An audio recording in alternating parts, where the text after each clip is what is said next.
If equipped, the 15-watt 3-amp Qi wireless charging pad inside the center console provides a wireless charge for your Qi-enabled mobile phone. The wireless charging pad features an anti-slip mat, adjustable cradle, and LED indicator light.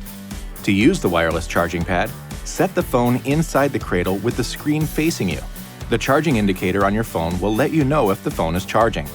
If your phone is not equipped for Qi wireless charging, you can purchase an aftermarket sleeve or specialized backplate from your mobile phone provider or from an electronics retailer. Please see your phone's owner's manual for more information. Please also be careful never to place your key fob on or within 6 inches or 15 centimeters of the wireless charging pad. Doing so could cause excessive heat buildup and could damage the key fob.